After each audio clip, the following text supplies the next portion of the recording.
기도, 하나님과 동역하는 가장 위대한 특권 분주한 일상 속에서 우리의 마음은 수많은 생각과 걱정으로 가득 찹니다. 잠시 멈춰서서 스스로에게 질문해 본 적 있으신가요? 나의 기도는 과연 허공에 흩어지는 독백일까? 아니면 온 우주를 창조하신 분과의 깊은 대화일까? 오늘 우리는 기도가 단순한 종교적 의무가 아니라 살아계신 하나님과 함께 세상을 변화시키는 가장 위대한 동역의 시작임을 함께 나누고자 합니다. 이 이야기가 여러분의 마음에 깊은 울림을 준다면 구독과 공유를 통해 더 많은 이들에게 이 은혜의 메시지를 전하는 동역자가 되어주시길 바랍니다. 하나님의 크신 축복이 진리를 찾는 모든 분들의 삶에 함께하기를 소망합니다. 일부 우리 안에 새겨진 신성한 설계, 듣고 응답하다. 혹시 설명할 수 없는 혼란 속에서 갑작스러운 평안함을 느껴보신 적이 있습니까? 혹은 중요한 결정을 앞두고 있을 때 마음속에서 아주 작은 속삭임처럼 떠오르는 지혜를 경험한 적은 없으신가요? 우리는 종종 하나님의 음성을 천둥소리와 같은 극적인 방식으로만 기대하곤 합니다. 하지만 그분의 음성은 때로 우리가 미처 인지하지 못하는 섬세한 방식으로 우리 삶에 찾아옵니다. 하나님께서는 우리를 그분의 음성을 들을 수 있는 존재로 창조하셨습니다. 우리의 모든 감각, 심지어 육체적인 감각까지도 그분의 임재를 인식하도록 설계되었습니다. 히브리서 5장은 우리의 감각이 훈련을 통해 선악을 분별할 수 있게 된다고 말합니다. 이것이 바로 하나님의 음성입니다. 우리가 느끼는 평안, 마음속에 심겨진 지혜의 씨앗, 그것은 우리가 이해하는 수준을 넘어서 우리를 인도하시는 그분의 목소리인 것입니다. 제자들조차 예수님께서 하신 많은 말씀들을 그분이 십자가에 달리시고 부활하신 후에야 비로소 깨달았습니다. 우리도 마찬가지입니다. 하나님께서는 우리가 이해하는 것의 10%도 채 되지 않을지라도 그분의 말씀을 통해 우리를 올바른 길로 이끄십니다. 예를 들어 당신이 한 사업체를 운영하고 있고 4주 후에 아주 어려운 결정을 내려야 한다고 가정해 봅시다. 당신은 아직 그 사실을 모르지만 오늘 예배 중에 하나님께서는 당신의 마음에 그 결정에 필요한 지혜의 씨앗을 심으십니다.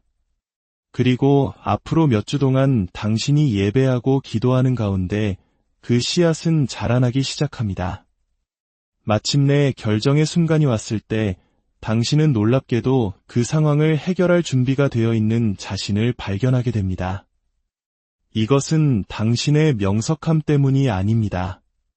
바로 하나님께서 당신을 미리 준비시키셨기 때문입니다.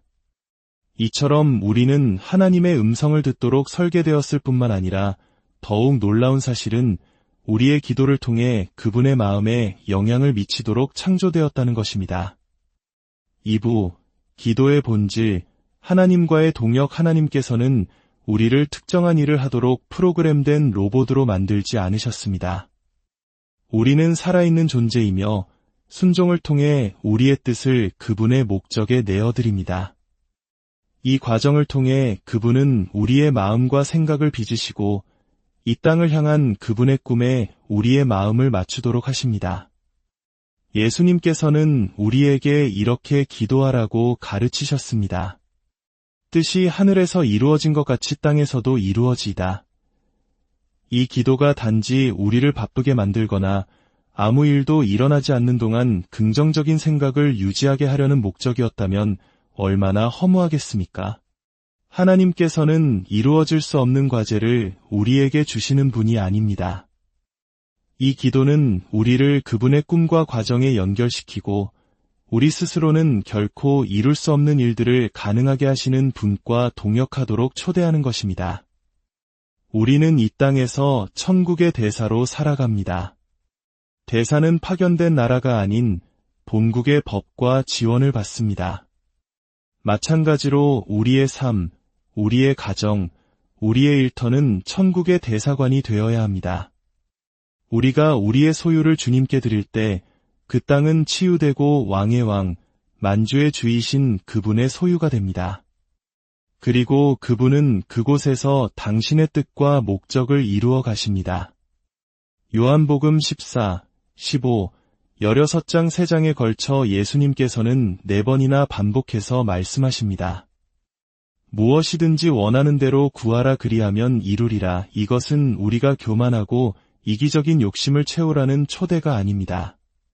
오히려 우리가 그분의 마음을 온전히 대변할 수 있을 때까지 우리 자신을 내려놓으라는 죽음으로의 초대입니다. 요한복음 16장 24절은 이렇게 말합니다.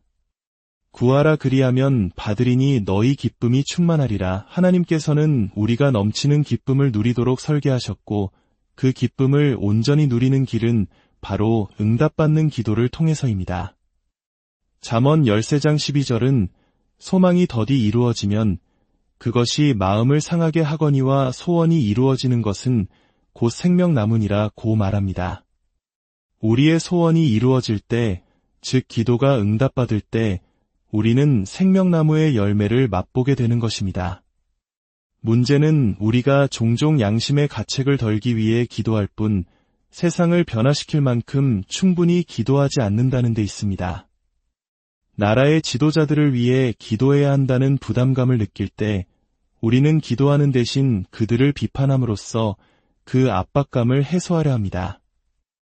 그러나 그 압박감은 하나님의 법정에 나아가 기도를 통해 변화를 만들라는 신성한 초대였습니다.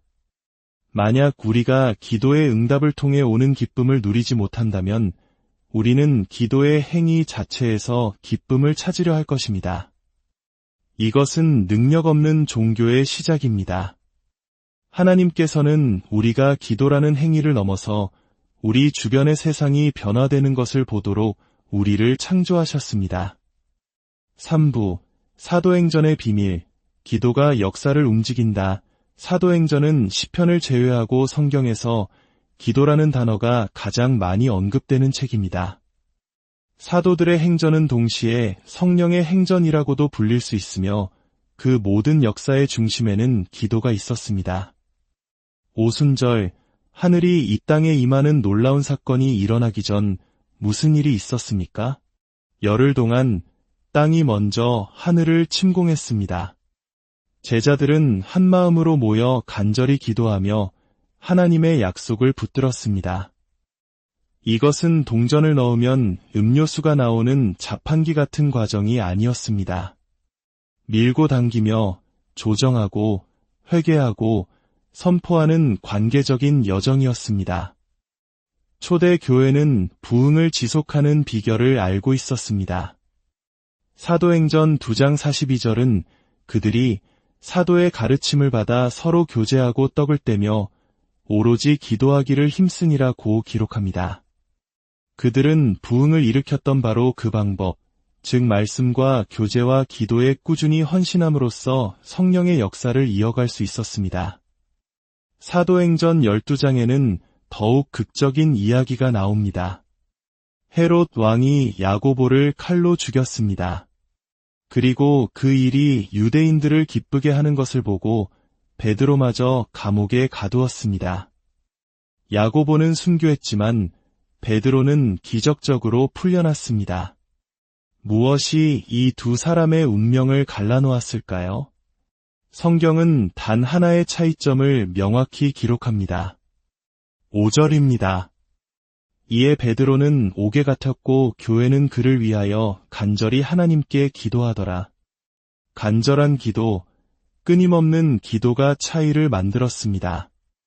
어떤 이들은 야고보의 순교가 하나님의 뜻이었다고 말합니다. 물론 기도가 없는 상황에서는 그것이 하나님의 뜻이 될 수도 있습니다. 하나님께서는 순교마저도 사용하셔서 당신의 뜻을 이루십니다. 그러나 성경은 베드로의 경우 교회에 간절한 기도가 있었기에 결과가 달라졌음을 분명히 보여줍니다. 우리가 간절하고 끊임없이 기도해야 하는 이유는 두 가지입니다. 첫째, 응답을 가로막는 악한 영적 세력의 방해가 있기 때문입니다. 둘째, 하나님께서 응답을 주셨을 때 그것을 감당할 수 있도록 우리의 인격을 빚어가시는 과정이기 때문입니다. 인내하는 믿음은 인격과 함께 오는 응답을 가져옵니다. 헤롯 왕은 사람들의 인기를 얻기 위해, 즉 사람을 두려워하는 마음 때문에 야고보를 죽이고 베드로를 가두었습니다. 이처럼 악한 영은 종종 정치적 권력과 결탁하여 이 땅의 어둠을 풀어놓습니다. 우리는 이 땅의 문제들을 단지 정치적 문제라고 치부하고 예면하도록 속아선 안 됩니다. 생명과 죽음에 관한 문제는 영적인 문제이며 우리는 기도를 통해 하나님의 공의가 이 땅에 임하도록 싸워야 할 책임이 있습니다. 예수님께서 광야에서 마귀에게 시험받으셨을 때 마귀는 결국 그분을 떠나갔습니다. 악한 세력은 힘의 근원으로부터 단절되어 있지만 우리는 영원한 힘의 근원에 연결되어 있습니다. 하나님을 향한 당신의 예라는 순종은 당신을 단념시키려는 원수의 모든 시도를 이기고도 남을 것입니다. 함께 마음을 모아드리는 기도는 낚싯줄 여러 가닥을 함께 꼬았을 때 그 힘이 기하급수적으로 강해지는 것과 같습니다. 혼자 기도하는 것도 중요하지만 함께 기도할 때 우리는 상상할 수 없는 하나님의 능력을 경험하게 됩니다. 4부, 능력 있는 기도의 핵심, 포도나무에 붙어 있으라. 요한복음 15장에서 예수님께서는 우리와 당신의 관계를 포도나무와 가지에 비유하십니다. 가지가 포도나무에 붙어 있을 때 그 둘의 섬유질은 서로 너무나 깊이 얽혀 있어서 어디까지가 나무이고 어디부터가 가지인지 구분할 수 없게 됩니다. 이것이 바로 그리스도 안에 거하는 것의 실제적인 그림입니다. 우리의 마음과 뜻이 하나님의 목적에 너무나 깊이 연결되어 그분과 내가 하나가 되는 것입니다. 하나님께서는 열매 맺는 모든 가지를 더 많은 열매를 맺게 하기 위해 깨끗하게 하신다고 하셨는데 여기서 깨끗하게 한다는 말은 가지를 친다는 말과 같은 단어입니다. 그리고 그분은 당신의 말씀으로 우리를 깨끗하게 하십니다. 하나님의 말씀은 살아있는 검과 같아서 우리 안에 있는 불필요하고 불법적인 생각들을 잘라내고 우리를 하나님의 뜻이라는 정해진 목적지로 이끄는 궤도 위에 올려놓습니다. 제가 깊은 밤에 잠에서 깨어 수많은 생각으로 머릿속이 복잡할 때가 있습니다. 그럴 때 저는 조용히 성경 말씀을 암송하기 시작합니다. 내가 여호와를 항상 송축하며 내 입술로 항상 주를 찬양하리이다. 너희는 여호와의 선하심을 맛보아 알지어다. 그 말씀이 제 마음속에 있는 문제와 직접적인 관련이 없더라도 살아있는 하나님의 음성은 제 안의 모든 혼란을 잠재우고 저를 평강의 주님께로 단단히 고정시켜줍니다. 이 깊은 연합의 상태에 이를 때 예수님께서는 놀라운 약속을 주십니다. 너희가 내 안에 거하고 내 말이 너희 안에 거하면 무엇이든지 원하는 대로 구하라 그리하면 이루리라. 그리고 8절은 이 모든 것의 궁극적인 목적을 보여줍니다. 너희가 열매를 많이 맺으면 내 아버지께서 영광을 받으실 것이요 너희는 내 제자가 되리라. 이것으로 내 아버지께서 영광을 받으신다고 하셨습니다. 바로 우리가 그리스도 안에 거하며 그 결과로 기도의 응답이라는 열매를 맺는 것을 통해 하나님께서 영광을 받으시는 것입니다. 상상해 보십시오. 당신이 한 가족을 위해 며칠 밤낮으로 간절히 기도했는데 어느 날 그 가족이 구원받았다는 소식을 듣게 됩니다. 당신이 보지 못하는 영적인 세계에서는 타락했으나 구원받은 한 인간이 전능하신 하나님과 동역하여 역사의 흐름을 바꾸는 것을 목격한 천사들의 찬양이 울려 퍼지고 있을 것입니다. 하나님의 계획이 이루어졌습니다.